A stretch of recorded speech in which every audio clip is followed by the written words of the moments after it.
The microcompounder is an instrument used to investigate polymer blends, additives, and processing at a lab scale. It is especially useful to use with highly viscous polymers. When using the instrument, be careful of rotating machinery and high temperatures. Make sure to use proper personal protective equipment, including gloves, high-temperature gloves, safety goggles, and a lab coat. First, turn on the microcompounder with a switch at the back of the machine. Then set the temperature controls to the desired temperature, which can be up to 400 degrees Celsius. Make sure that each temperature control corresponding to each side of the barrel is set to the same temperature. Next, set the speed controller to the desired speed. The RPM speed depends on the polymers you are processing and can range from 10 to 360 RPM.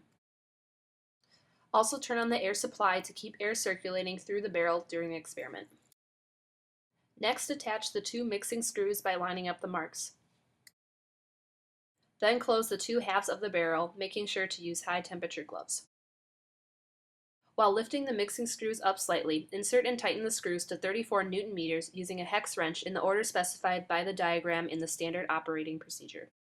This is important to prevent the polymer from leaking during processing. The mixing screws should be able to move after the barrel screws are tightened. Next, close the output valve by using a tool to push the lever towards the back of the instrument. Move the knob below the barrel to increase the load. When the load is above 50, the motor can be started. Press the green button to start the motor. The mixing screws will start to turn. There are two hoppers used to inject the polymer sample. One is for typical polymer samples, while the other is for pastes.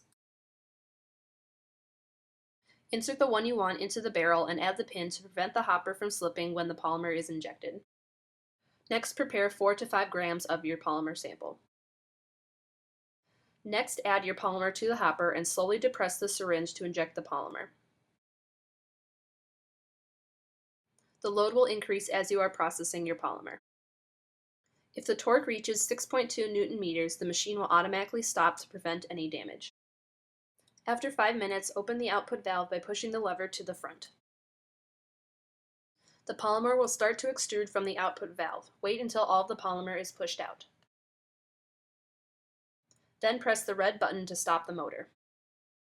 Move the knob below the barrel to lower the applied load to at least under 50 newtons. Remove the pin and the hopper.